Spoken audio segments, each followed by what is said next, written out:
My dear students, good evening. मैं आप लोगों के लिए लेके आया हूँ आज बहुत ही इंपॉर्टेंट टॉपिक जो बोर्ड में निश्चित ही आता है। आंकड़ों का विश्लेषण के अंतर्गत हम पढ़ेंगे आज बहुलक। बहुलक जो है बोर्ड पेपर में निश्चित ही आएगा। एक क्वेश्चन आता है 2 नंबर का, एक क्वेश्चन आएगा 4 नंबर का। इसमें 2 प्रकार की श्रेणी होता है, 2 प्रकार के आंकड़े होते हैं। सबसे पहले होता है अवर्गीकृत आंकड़ा, दूसरा वर्गीकृत आंकड़ा।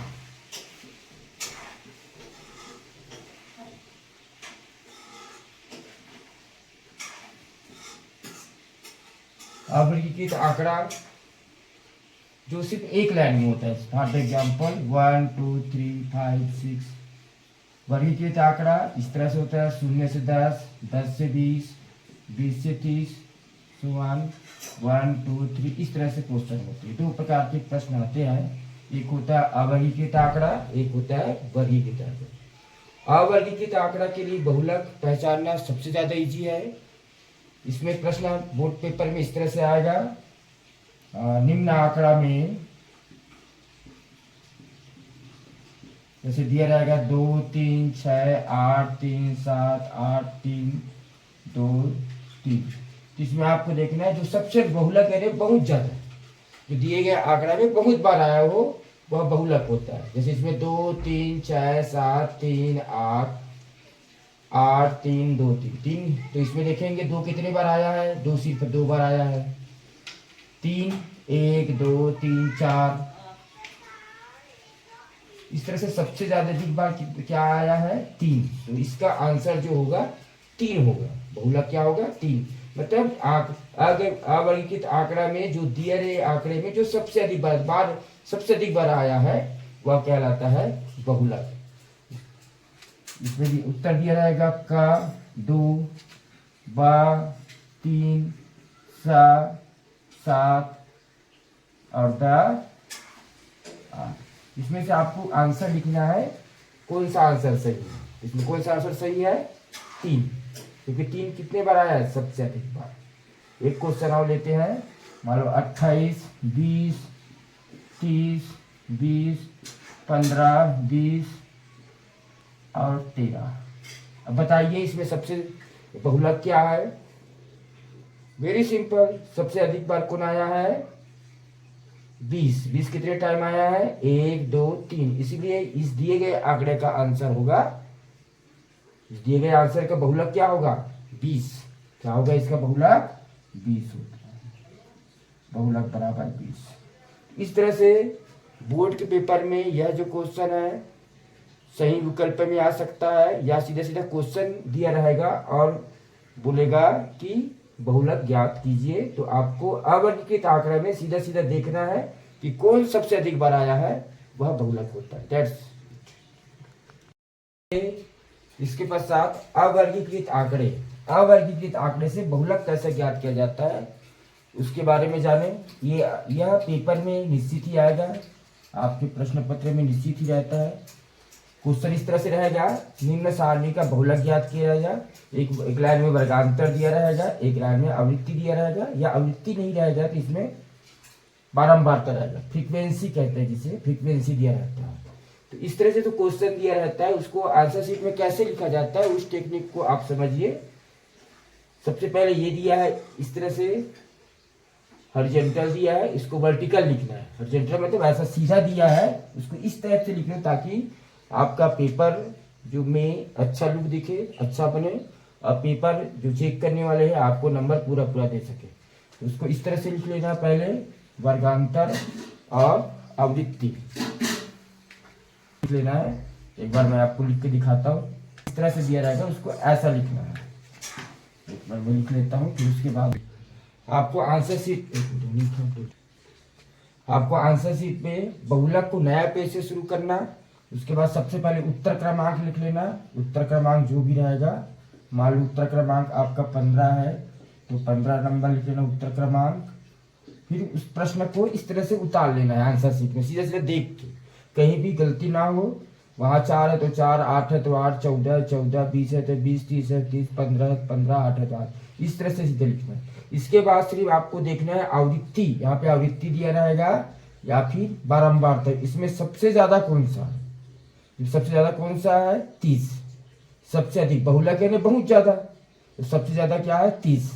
यह 30 जो है 30 के सामने जो होता है वो बहुलक वर्ग होता है, जिसकी आवृत्ति सबसे ज्यादा होती है उसके सामने का जो वर्गांतर रहता है वह क्या होता है बहुलक वर्ग। तो बहुलक वर्ग कौन सा हो गया, बहुलक वर्ग, बहुलक वर्ग, बहुलक वर्ग कितना होगा 40 से 50, बहुलक वर्ग कितना होगा 40 से 50।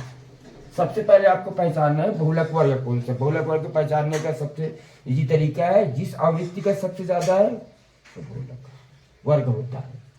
बहुलक का सूत्र ये होता है, बहुलक बराबर L plus F1 minus F0 अपान 2 F1 minus F0 minus F2 multiply into H होता है। ये फार्मूला है, इस फार्मूला को आपको बार बार प्रैक्टिस करोगे तो फार्मूला आपको ऑटोमेटिक याद हो जाएगा। अब इसे सवाल कैसे बनाते हैं, सबसे पहले पहचानते हैं F1 F0 ये सब क्या कहाँ पर कौन सा है।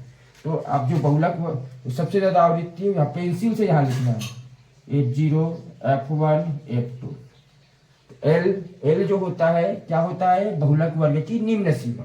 निम्न सीमा किसको बोलते हैं, बहुलक वर्ग 40 से 50 है, 40 जो है निम्न सीमा है और 50 जो है उच्च सीमा है। तो L क्या होता है, L इक्वल टू बहुलक वर्ग की निम्न सीमा कितना है 40। F1 इसको लिखना है क्या क्या है, इसको लिखना है सीधे उतारना है या इसको शब्दों में लिख सकते हो, बहुलक वर्ग की निम्न सीमा। F1 बहुलक वर्ग की पूर्व की आवृत्ति, सॉरी F0 क्या होता है, 0 से स्टार्ट करें, F0 F1 F2। F0 बहुलक वर्ग की पूर्व की आवृत्ति कितना है 20, यहाँ शब्दों में भी लिख सकते हो चाहो तो अच्छा करने के लिए। F1 बहुलक वर्ग की आवृत्ति कितना है 30। F2 बहुलक वर्ग की बाद की आवृत्ति, बाद की आवृत्ति कितना है 15। ठीक है। H जो होता है वर्गमाप, वर्ग H क्या होता है वर्गांतर का अंतर, शून्य में 10 में शून्य घटा देना कितना आएगा 10, ये सभी बराबर होते हैं, वर्गमाप कहते हैं जिसे, क्या कहते हैं वर्गमाप। फिर से L बहुलक वर्ग की निम्न सीमा 40। F1 बहुलक वर्ग के पूर्व ठीक पहले की आवृत्ति। F2 बहुलक वर्ग की आवृत्ति ठीक बाद की आवृत्ति। H वर्गमाप इसका अंतर। अब इसको सूत्र में मान रखते हैं, बहुलक बराबर बहुलक बराबर कितना हो गया L 40 धन F1 30 F0 20 बटे 2 into F1 30 minus F0 20 F2 minus 15 into H का मान इतना होता है। अब इसको बनाते हैं, इसको इसमें नहीं जोड़ना है कभी भी, इसको पहले सबसे पहले ब्रैकेट बनाते हैं। तो 40 को कहीं भी 40 को लास्ट तक जो कहते हैं रखते हैं, सबसे पहले अंश को बनाते हैं, जो ब्रैकेट के अंदर में दिया उसको अंश को 30 में 20 घटाएंगे 10 आ जाएगा, जितना भी आएगा। उसके बाद इन दोनों को गुना, क्योंकि यहाँ इंटू है तो 30 में 2 को घटाना है, 30 दूनी 60 ऋण, क्योंकि यह भी ऋण है यह भी ऋण है, इसलिए दोनों एक साथ जुड़ जाएगा। और 20 में कितना जोड़ दोगे 15, कितना हो गया 35। ठीक है। उसके बाद हर को भी बना लेना, हर में क्या है 40 धन 10 बटे 60 में 35 घटा दो कितना आ जाएगा 25 गुणित 100। ठीक है। इसको अंश में गुना कर दो, इसको क्योंकि गुना है किसके साथ होगा ये अंश के साथ होगा। ऐसा कभी नहीं कटाना है 25 से कम, ऐसे 5 दूने 10 5 में 25 ऐसा कभी नहीं कटाना है, या इसको इसके साथ नहीं कटाना है, कटाओगे तो वो गलत हो जाएगा। तो 40 धन 10 गुणित 10 10 धाम 100 और ये 25। अब 100 को 25 से भाग दे देना, तो सावधान ये 4 बराबर कितना आ गया, 4 में जोड़ देना 44, कितना आ गया 44। ये क्या हो गया आपका आंसर।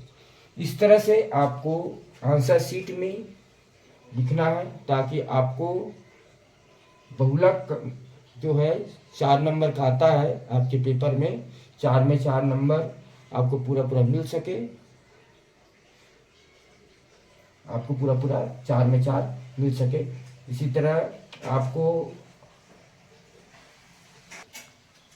तरह और चैप्टर्स के क्वेश्चन बोर्ड सवाल में कैसे आते हैं उसको लिखने के लिए, जानने के लिए आप हमारे चैनल में बने रहे। आप नए हो तो हमारे चैनल को लाइक कीजिए, सब्सक्राइब कीजिए और शेयर कीजिए और बेल आइकन को